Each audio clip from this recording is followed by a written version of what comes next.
todos oyentes de Teleradio, contento de estar acá, a pesar de la jornada que se vivió ayer, que deja un sinsabor de ver la represión y la lucha en la que nos tienen en este país, generando diariamente y elevando el odio a nivel de política pública, enfrentando pueblo contra pueblo solo por querer imponer ideas desde el poder, y también por ciertos opositores que a veces se toman el nombre del pueblo para salir a generar violencia.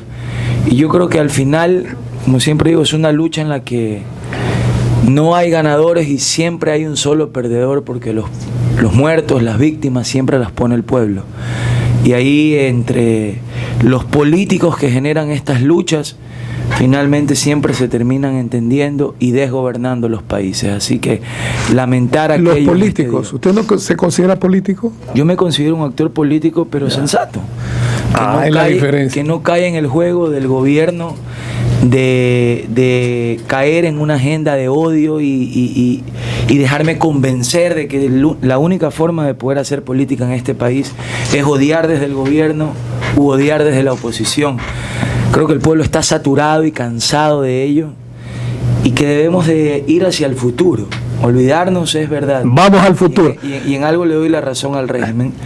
No podemos volver a ese pasado golpista en el que el país entró en una incertidumbre política, constitucional, económica, devastadora, que se fortaleció con aquel feriado bancario de... Pero usted considera que los forajidos... Yamil Maguati y los socialcristianos. Sí, los forajidos no fueron golpistas. Pero claro que fueron golpistas. Y este gobierno es herencia del golpismo. Pero lo cierto es que no se quiere regresar a ese pasado de inestabilidad. Pero también es cierto que este gobierno ya no representa el futuro, que nos ha decepcionado a muchos que confiamos, creímos y votamos por él, y hoy terminó convertido en todo aquello que criticaba. Entonces el pueblo está buscando una alternativa, no la encuentra, y esa alternativa hay que construirla lejos de esa agenda de odio en la que nos tienen divididos. ¿La tiene fe, la alternativa? Yo creo que la estamos construyendo. La estamos construyendo, caminando, recorriendo los sectores, escuchando al pueblo, que es lo que no hacen la gran mayoría de políticos. Escuchar, los políticos hablan el doble de lo que escuchan, cuando debemos escuchar el doble de lo que hablamos, porque ese es el diseño de Dios. Inclusive nos dio 2 oídos y una boca, y debemos de entenderlo así. Al pueblo hay que escucharlo para entrar en una sintonía con ellos, agarrar sus propuestas y redactar un proyecto en la que se sientan incluidos. Y eso creo que hay que construirlo. No digo que hoy Fe ya lo tiene, pero estamos intentando construirlo para presentar esa alternativa en el proceso electoral. ¿Qué alternativas, qué están construyendo, cuando es de conocimiento general que en el pueblo ecuatoriano la prioridad número 1 es el empleo, la inseguridad? Quieren también los inversionistas, tanto locales y nacionales, garantías jurídicas. Mi pregunta, en meses anteriores conversábamos con usted, Dalo, y hablaba precisamente de un tema que usted venía de un seminario de gobernabilidad administrativa. Entonces, frente a esto, usted trae otra visión al Ecuador. ¿Qué hacer frente a los 3 puntos que señala: desempleo, inseguridad, garantía jurídica, para que puedan invertir propios y extranjeros? A ver, el principal problema del Ecuador hoy en las calles precisamente es ese, los niveles de desempleo. A pesar de que el papel lo aguanta todo y las cifras que maquilla el régimen dicen que solo el 5% de los ecuatorianos están en condiciones de desempleo. Eso quiere decir que de cada 100 ecuatorianos, solo 5 no tienen trabajo. Y es ahí donde se comienza a afectar la credibilidad del gobierno. Hay una falta de sintonía por haberse alejado del pueblo. Y se lo ve en la práctica. Un gobierno que constantemente nos acostumbró a que todo lo llevaba a las urnas porque se sentía sintonizado, se sentía fuerte, se sentía popular, sentía que el pueblo lo respaldaba.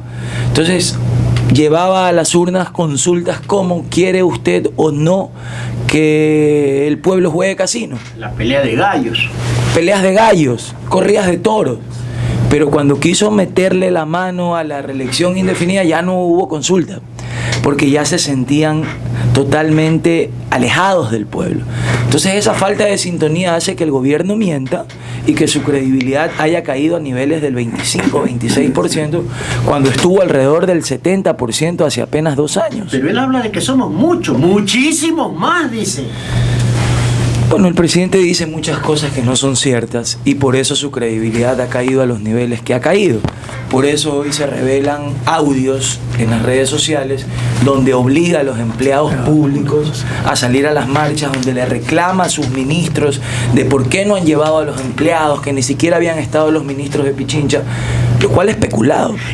Además, exactamente, porque utilizar empleados públicos en horario de trabajo, con dineros públicos, para salir a respaldar al presidente o a un partido de gobierno, eso es especulado puro. A eso iba yo, porque en días normales, comunes y corrientes, en gobiernos normales, comunes y corrientes, y en este gobierno se ha puesto mucho énfasis, por ejemplo, de que relaciones laborales pasa el rastrillo cada vez y cuando en las dependencias públicas. La Contraloría está haciendo lo mismo, es decir, controlando. Oiga, discúlpeme, pero si usted tiene problemas, yo siempre he dicho que, por ejemplo, los departamentos de talento humano en municipios, prefecturas, en juntas parroquiales, casi no existen, pues son prácticamente controladas por relaciones laborales. Sin embargo, en manifestaciones como la de ayer, había gente precisamente después de las 2 de la tarde, o sea, en horas de trabajo. Entonces, ¿qué hacen estas instituciones que tienen o que son las encargadas también de vigilar un poco la tarea de la burocracia en el Ecuador, ¿no? Esa sería también otra de las preguntas, porque aquí no solamente el gobierno, sino otras dependencias y otras instituciones que aparentemente son autónomas, como la misma Contraloría. Así es, pero que lamentablemente incumplen el sistema democrático, la división de poderes de Montesquieu que está en nuestra Constitución y que este gobierno tanto impulsaba cuando en la época del 2008 propuso una asamblea constituyente que redacte un nuevo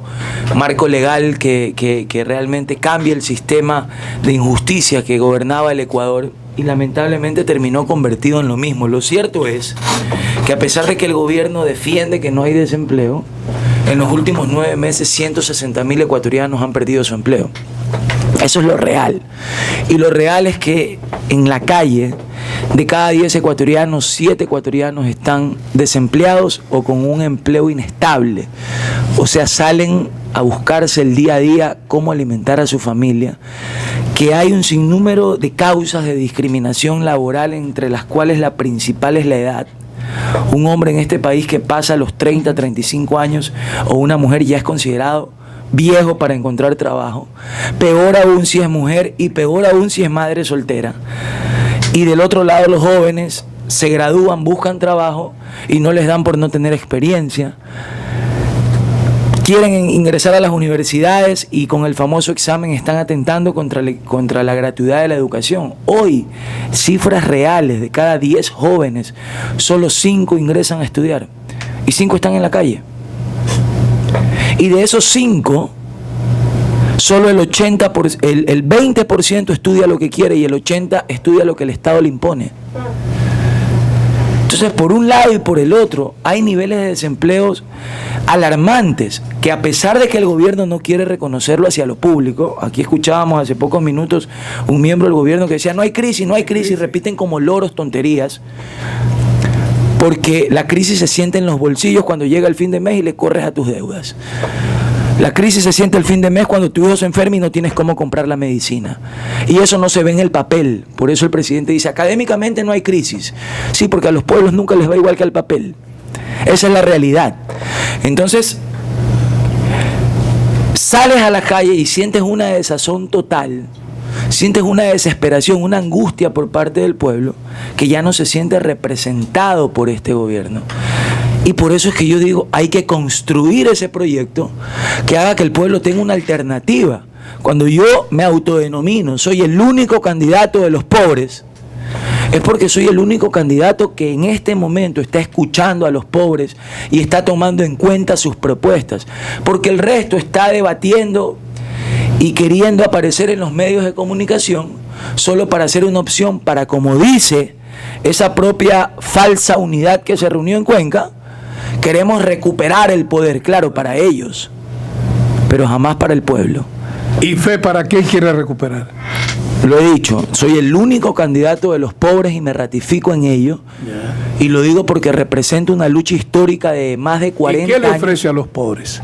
Porque los pobres están ávidos, requieren trabajo, reitero una vez más, mejor salud, mejor educación.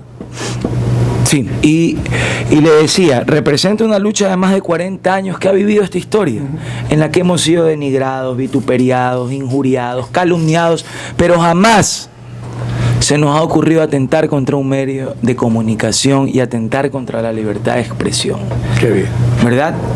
A pesar de que la libertad de expresión en Ecuador lo último que representa es una expresión de libertad. A pesar de ello, nosotros hemos defendido el derecho de los medios a equivocarse, porque finalmente hay que saber ver el bosque y no quedarse viendo el árbol. Y los medios cumplen un rol cívico que es el de informar, y eso hay que defenderlo como el que más, ¿verdad? Entonces, ¿qué se le propone a los sectores más pobres de nuestro país? Primero hay que dar un mensaje optimista.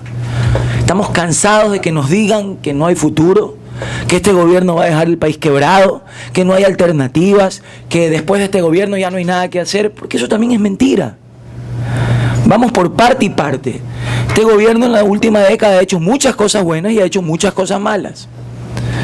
Y dentro de esas cosas positivas se han construido ciertos avances a través del voto organizado popular, en el cual los empleados del pueblo, que son los miembros del gobierno, han logrado alcanzar cosas importantes que tienen que mantenerse. Lo negativo tiene que cambiarse, pero el modelo económico es lo principal que tiene que cambiar. Sacar al Ecuador de ese sesgo ideológico en el que este gobierno nos ha metido y que tiene resquebrajadas nuestras relaciones con los organismos y países del primer mundo que están creciendo en su economía en esta nueva era que vive la humanidad, que es la era tecnológica, de la cual el Ecuador está quedando excluida por un discurso que colapsó, por un discurso que fracasó, por un discurso que se acabó. El modelo de Correa se acabó en el Ecuador. Este falso modelo que viene de Nicaragua, de Cuba y todos los países. ¿La caída del precio del barril de petróleo no es el modelo? ¿En la caída del modelo? Es el modelo. El modelo demostró que este falso socialismo, y digo que es falso porque me considero un hombre de vocación socialdemócrata, este falso socialismo que tiene más tinte de comunismo que de socialismo, ha sido exactamente hambriador en la parte económica que el capitalismo más extremo que gobernó en la etapa de la globalización mundial y que originó los peores inventos de la humanidad, como el racismo, como la discriminación, como el separatismo y la diferencia de clases, porque tampoco hay que olvidarnos de eso, pero vivimos exactamente igual. Y para esto hay que hablar de geopolítica. Todavía de cada 1000 hombres blancos, 200 llegan a ser profesionales, mientras solo 20 negros llegan a ser profesionales de cada 1000 hombres.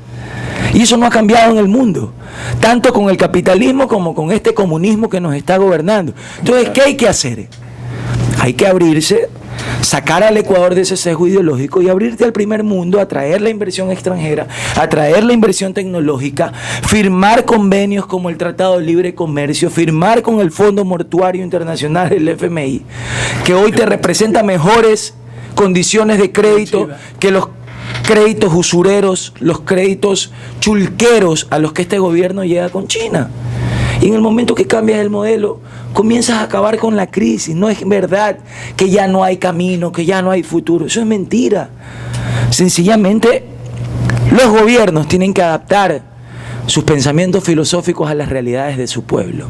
Fe entonces en Ecuador. Dale. Es lo que busca. 7 de la mañana con 45 minutos, una pausa comercial y volvemos con esta entrevista, mis amigos. El testimonio de la misma